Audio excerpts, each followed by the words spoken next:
Hi there, ये ECO 401 economics की highlighted lesson series का लेसन नंबर 23 है। इसके अंदर आपको हाईलाइटेड मेन पॉइंट्स करवाए जाएंगे और ये हाईलाइटेड हैंडआउट भी आपसे शेयर किया जाएगा। इसका टाइटल है market structures continued and welfare economics.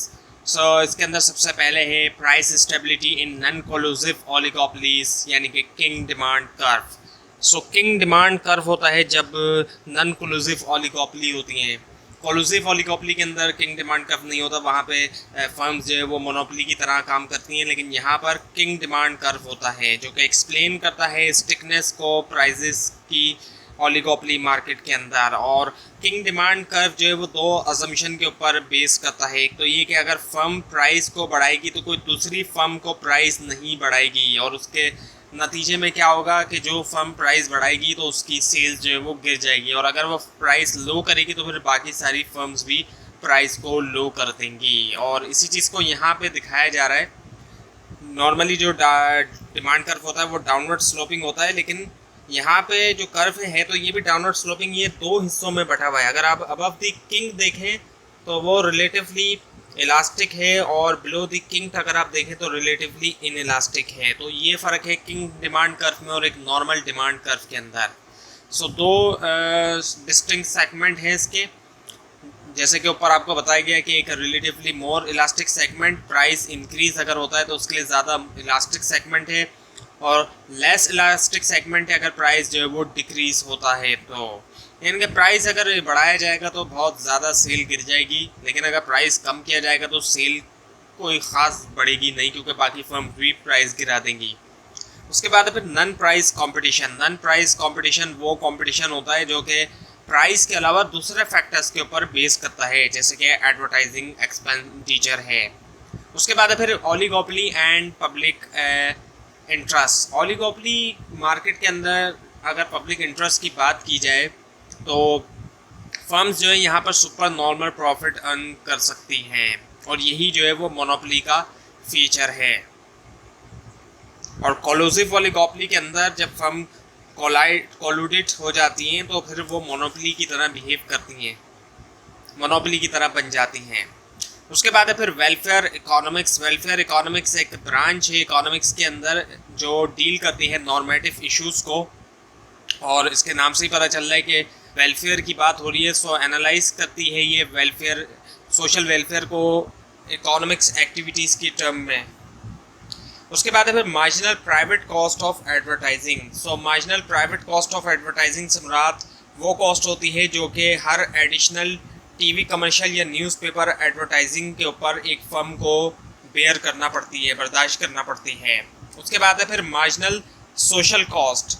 Marginal social cost का जो फार्मूला है वो है marginal social cost is equals to marginal private cost that the firm incurs plus any other cost that is borne by society because of the production of additional goods. उसके बाद आया था concept of externality. जब हम externality की बात करते हैं तो एक्सटर्नैलिटी से मुराद होता है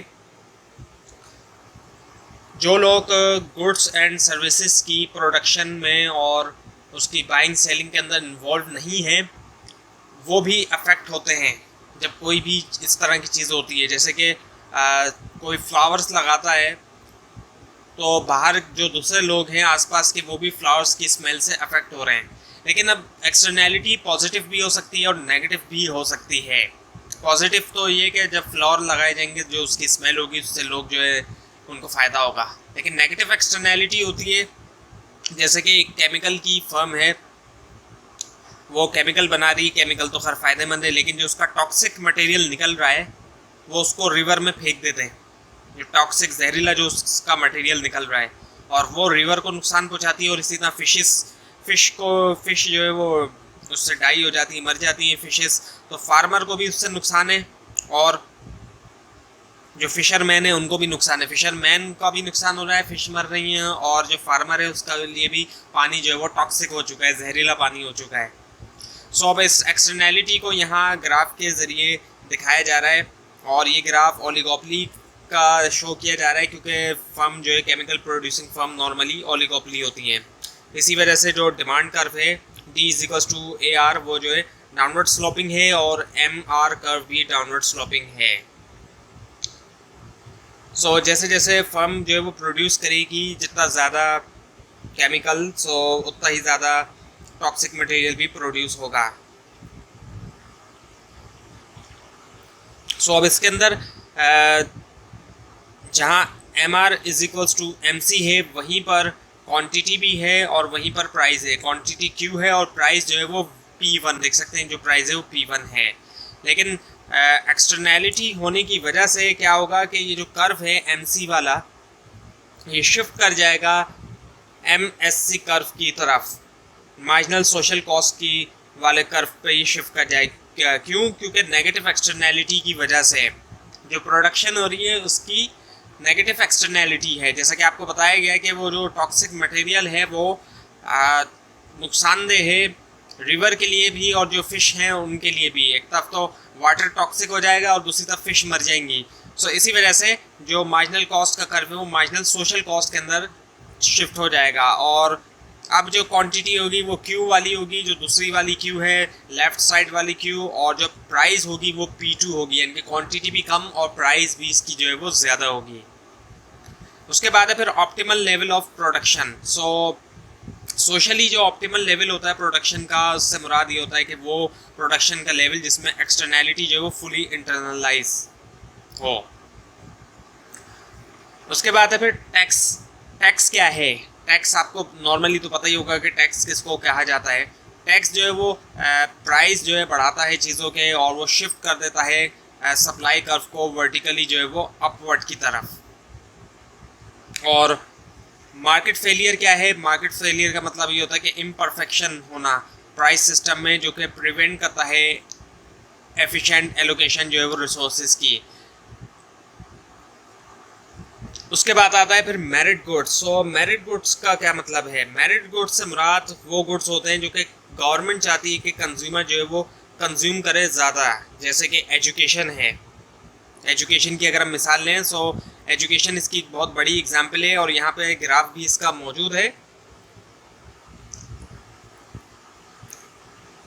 MPC मार्जिनल प्राइवेट कॉस्ट है इसकी, और एक जो नीचे लाइन जा रही है वो DD is equals to MBP, ये जो लाइन जा रही है।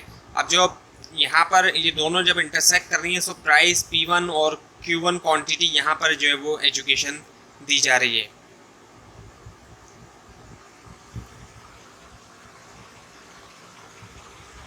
लेकिन जो मार्जिनल सोशल बेनिफिट है वो मार्जिनल प्राइवेट बेनिफिट से ज़्यादा है।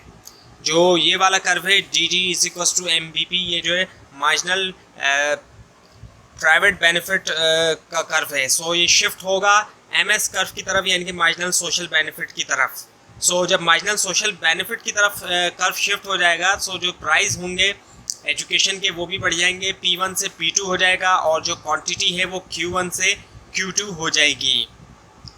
लेकिन अब यहाँ पर एजुकेशन का मामला है गवर्नमेंट क्या करेगी? सब्सिडी देगी, और सब्सिडी देने की वजह से क्या होगा कि जो प्राइस चार्ज होगी वो L के ऊपर चार्ज नहीं होगी बल्कि वो S के ऊपर चार्ज होगी, यानी कि प्राइस जो है P2 की जगह P0 चार्ज होगी, और जबकि क्वांटिटी जो है इसकी वो Q2 रहेगी। यानी कि एक तरफ प्राइस भी कम चार्ज होगी और क्वांटिटी भी इसकी ज़्यादा होगी, क्योंकि ये मेरिट गुड है इस वजह से।